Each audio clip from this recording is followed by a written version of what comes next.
Well, hello, Internet. I actually decided I really wanted to talk about something today.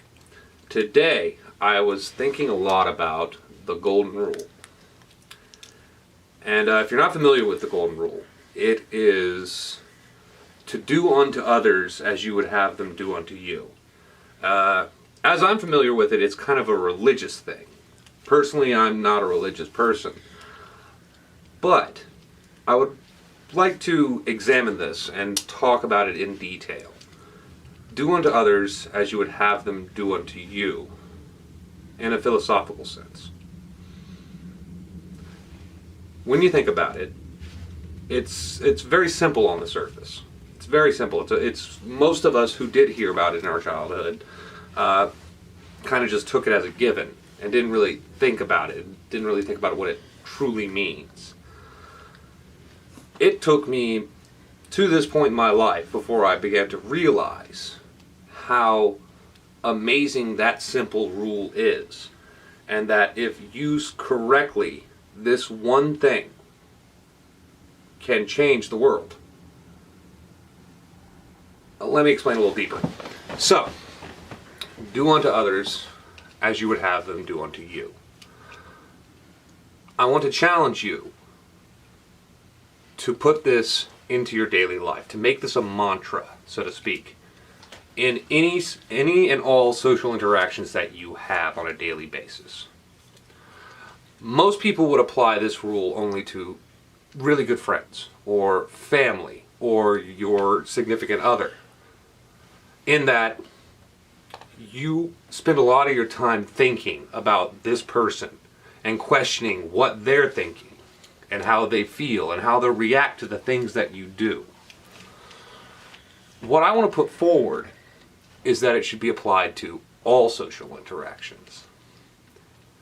In that, even a stranger on the street, you should put into conscious thought as to the motives for their actions, and the reason they say the things they do. Hold on, give me a second. Forgot where I was going with that. A social situation arises with, let's say, a coworker.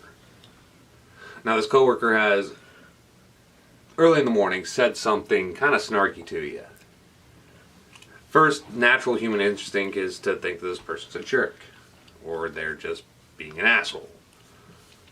I propose that instead, you take the extra step in mental effort that you would want them to do with you. Because we all, slip up, say snarky things, and have grumpy days, and have early morning pissy fits and such. And I think all of us would really like it more if those around us kind of cut us a little slack and took a little time to understand where we're coming from. For example, you run into your coworker, they say something snarky, probably hasn't had their coffee yet. Something might have happened to them this morning. They might not have gotten sleep earlier that day. What I think is the hardest part of this is forgiveness. Being forgiving of other people and their actions in the way that we all would like to be forgiven when we do something. We're all very, very flawed. And what we are on the inside your mind, the person you are in there, is very different from the person that people see. And the same is with other people. Inside of them is a completely different person than what you see. I think that the best way to put this is that we all wish that we could be judged by our intentions as opposed to our actions.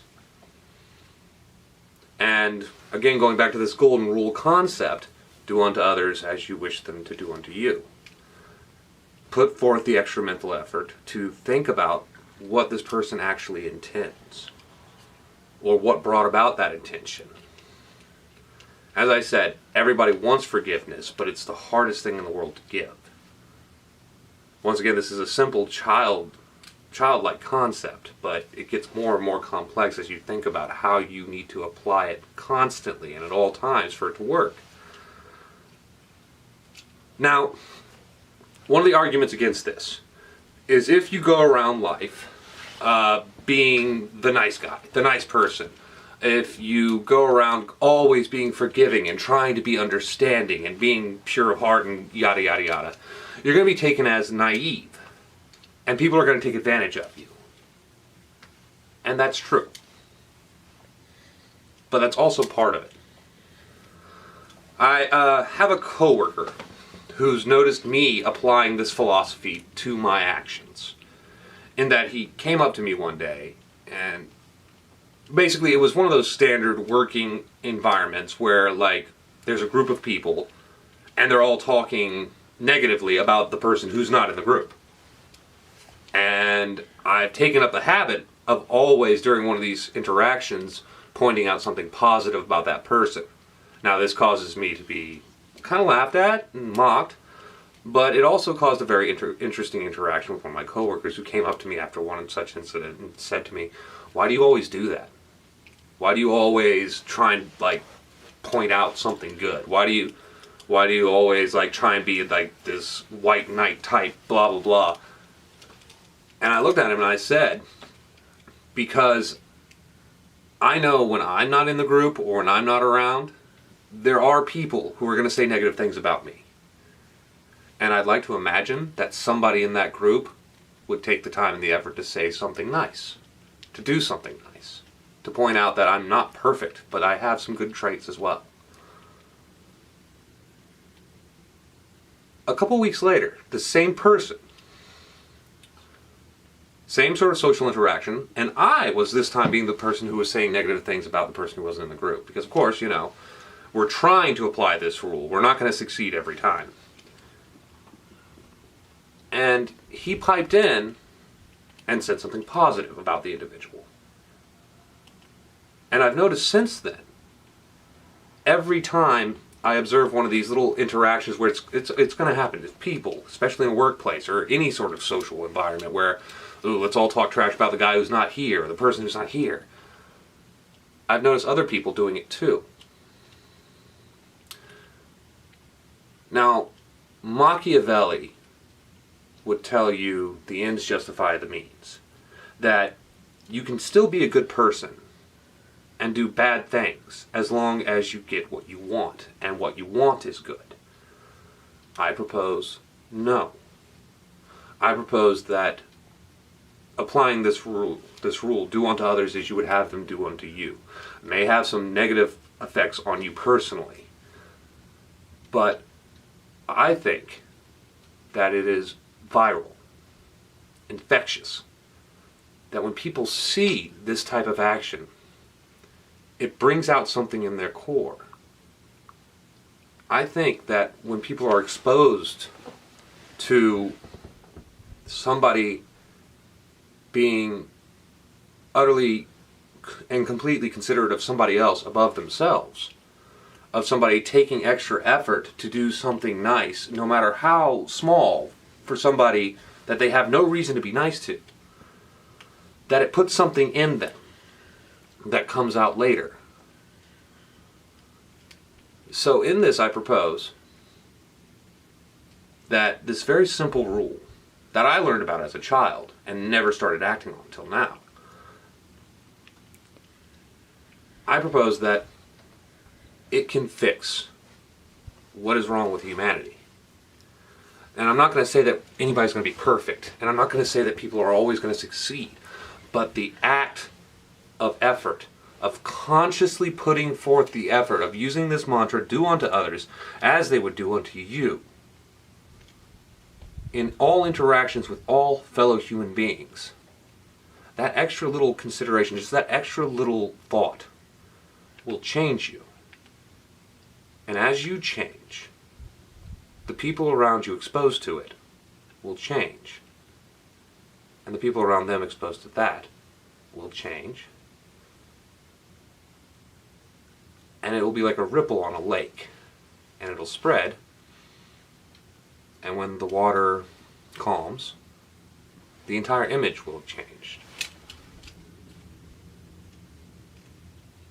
Just food for thought. I want to close with saying that I'm in no way a perfect person. I can be fairly honest in saying that I've done some really horrible things to some really good people. But I feel like by keeping this close to me and by putting forth this effort, I'm not succeeding all the time. I'm failing more often than not. But just that little extra effort is changing my reality and making my world better. So I propose to you that maybe the best way to make your world better is to try just a little harder to be better. I really hope this didn't come across as arrogant or preachy. The universe as we know it, mortality as we know it, kind of is like almost a test. And that the world and the way the world operates is designed to beat this out of you. It's designed to be like, don't do the nice thing, don't be the nice person, don't do the right thing, because you won't get rewarded for it and you'll be punished for it. The world, that's how the world works, and that's how people will tell you the world works. And then you grow up, and so many people let go of that and think that that's the wrong way. That's stupid to do that, because you're not going to succeed. You're not going to, I mean, just look at like the most successful people on the planet right now. All became successful by stepping on somebody else or stealing something or just being overtly greedy and slimy. So that's how you're supposed to succeed in the world. That's what the world is telling you. But I think deep down in all of us, there's this little thing that eventually the world tries to crush and get rid of. That if you can keep that alive, and if everybody could keep that alive, that the world would be a better place and people would actually act like people. You know, it's as if the world is designed to break you. True strength is keeping what some would call naivety alive. That's where strength comes from. That is what real power is literally beating the world at its own game. Because it wants you to break. It wants you to sink to a low level in order to achieve success or whatnot. In order to get your own goals. In order to make yourself happy. It wants you to let that little light die. And I think that maybe true strength and true success in this world comes from keeping that alive. And comes from igniting it in others. Like the world is, I think Dean Koontz said it in one of his books, this world is spiritual boot camp. And if you can get through it in one piece, and get through it still pure and still good, that's the real success. That's the real goal. That's real immortality. Because that light, that good thing spreads to others. And then they keep it alive. And they light it in other people. It's the whole viral spreading wave thing. Kind of like,